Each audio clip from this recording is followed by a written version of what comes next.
warahmatullahi wabarakatuh.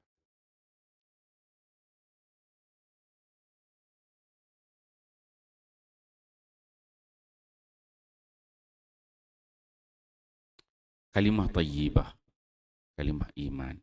Hadis ke 48.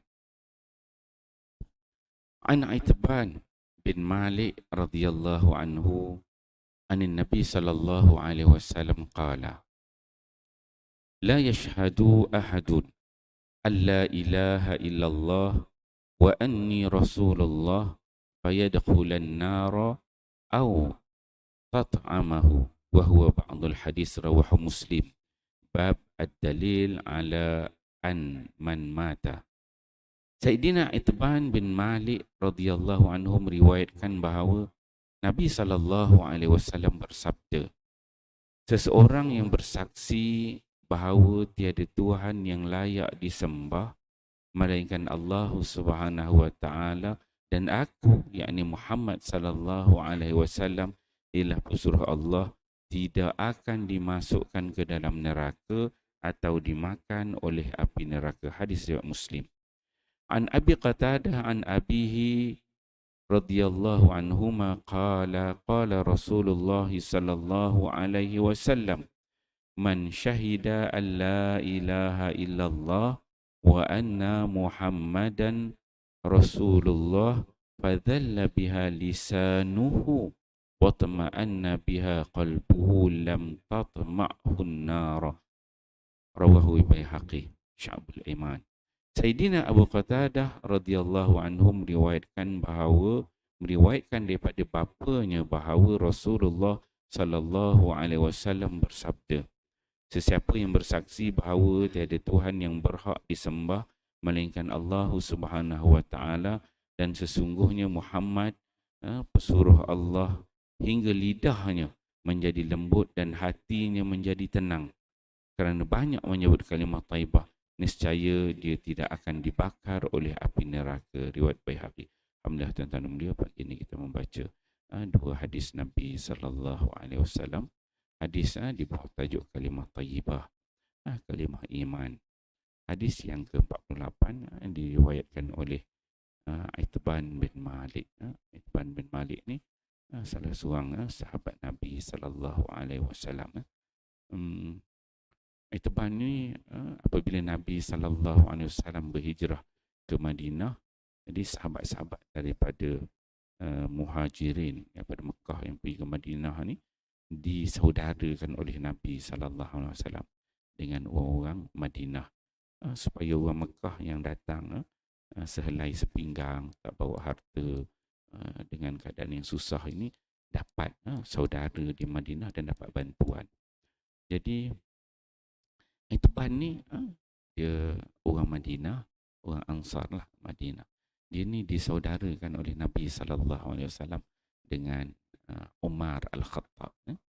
Jadi Umar Al-Khattab tu disaudarakan dengan Itban. Jadi Umar bila sampai Madinah tu adalah saudara dia di Madinah dalam kalangan orang Ansar. Banyaklah dapat membantu Umar Al-Khattab. Diceritakan bahawa Itban bin Malik ini, dia ni daripada Bani Salim. Salim. Ada beberapa hadis yang diriwayatkan oleh Itban.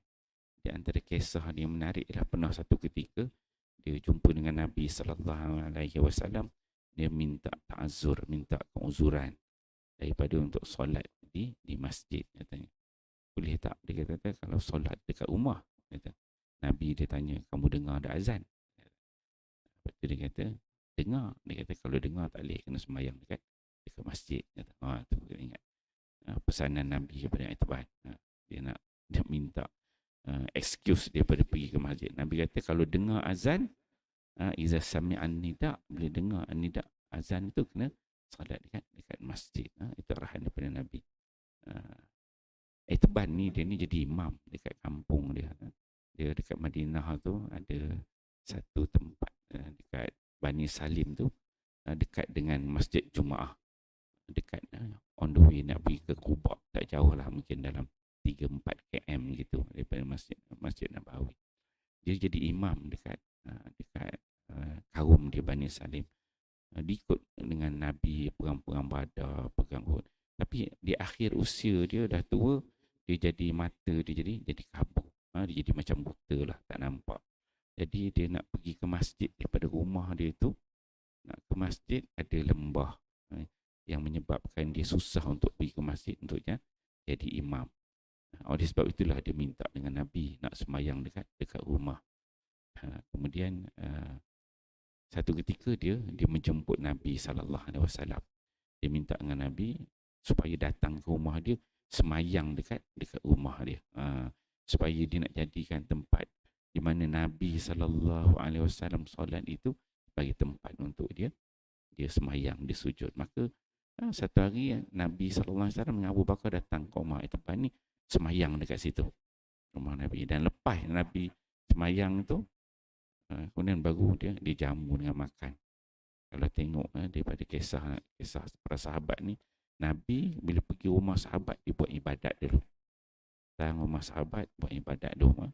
Maksudnya semayang dulu. Lepas semayang, dengan Abu Bakar duduk, itu bahan dia jamu lah, makan gandum ke roti canai. Allah, tak ada lah roti canai kan. Maksud ada hidangan dekat situ. Tapi maksudnya adab Nabi tu pergi dia ibadat dululah baru makan. Jadi kalau kita ada majlis apa-apa, kena ibadat dululah, doa-doa dulu kan, jangan makan dulu kan. Itu adab yang dibuat oleh Nabi SAW. Dan selepas Nabi dia salat kat Umar Itiban tu, barulah tempat tu dia dijadikan sebagai masjid. Kita kata Masjid Itiban bin Malik. Ramai para sahabat semayang dekat situ. Tu kisah Itiban bin Malik. Seorang sahabat yang rapat dengan Nabi SAW.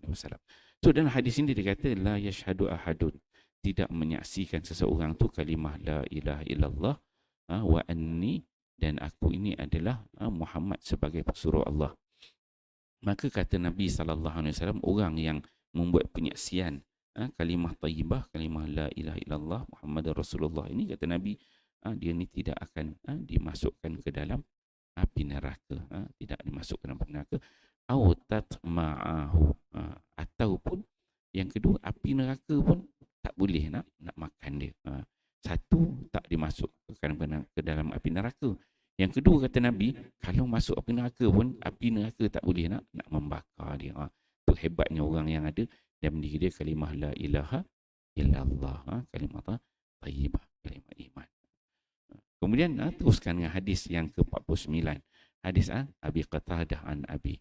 Hadis ni diriwayatkan oleh Qatadah an Abihi. Maksudnya dia bawa hadis ni, dia baca, diriwayatkan daripada bapa dia, daripada Abi an Abi. Abi Qatadah. Abi Qatadah juga salah seorang sahabat Nabi yang hebat. Dalam peperangan Uhud, dalam peperangan Uhud, ketika mana Nabi SAW kan mula orang Islam dah menang, kemudian Nabi suruh duduk atas bukit, orang Islam dah menang pada ketika itu, dah separuh lah, dah dapat panah, orang kafir pun lari, Abu Sufyan dengan Khalid Al-Walid dah lari masa tu. Lepas tu bila orang Islam turun tak ikut arahan Nabi, ketika itu baru kena serang balik. Jadi waktu kena serang balik itulah Nabi SAW teruk kena Nabi sampai lari ke bukit. Ketika itu ada dua orang sahabat yang take over Nabi. Seorang dekat depan, Abu Dujanah, yang tahan Nabi, kena libah dengan parang, dengan panah. Kemudian yang Abu Qatadah ni dia duduk belakang Nabi. Seorang cover depan, seorang cover belakang. Abu Qatadah ni cover bahagian belakang. Cover lah, kena pedang semua, kena campak dengan lembing kan. Sampai satu ketika Nabi dah sampai dekat bukit tu, macam mana serangan tu menyebabkan Abu Qatadah ni dia kena bahan serangan tu, mata dia tu terkeluar. Bila mata dia terkeluar, dia kata, Rasulullah, ya Rasulullah, ya Rasulullah. Dia kata, mata aku dah terkeluar. Dia kata. Kemudian Nabi SAW dia ambil tangan Nabi, dia ambil mata tu, mata Abu Qatadah tu dia masukkan balik. Kemudian baru elok balik. Tu mukjizat Nabi SAW. Hebatnya Abu Qatadah tu, dia mempertahankan Nabi SAW balik, menarik cerita tentang dia. Jadi dalam hadis ini disebutkan Abi Qatadah dia membawakan riwayat ini daripada bapa dia. Qala Rasulullah sallallahu alaihi wasallam. Nabi sallallahu alaihi wasallam bersabda, Man syahida an la ilaha illallah. Siapa yang menyaksikan la ilaha illallah, tiada Tuhan melainkan Allah, wa anna Muhammadan Rasulullah, dan Nabi Muhammad itu adalah pesuruh Allah. Fadhalla biha lisanuhu, yang mana selalu disebut kalimah la ilaha illallah Muhammad Rasulullah, menjadi zikir dia. La ilaha illallah Muhammadun Rasulullah, la ilaha illallah, la ilaha. Sampai kata Nabi, fadhalla lisanuhu, lembut jadi lidah dia.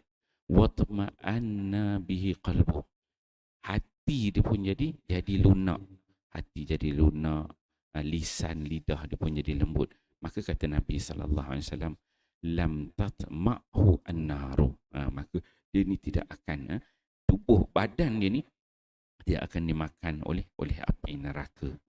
Kalau masuk dalam neraka tak terbakar.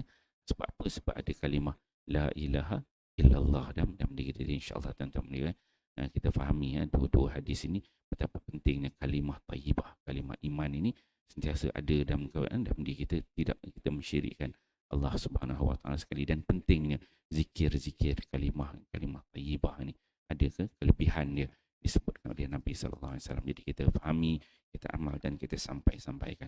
Wallahu a'lam.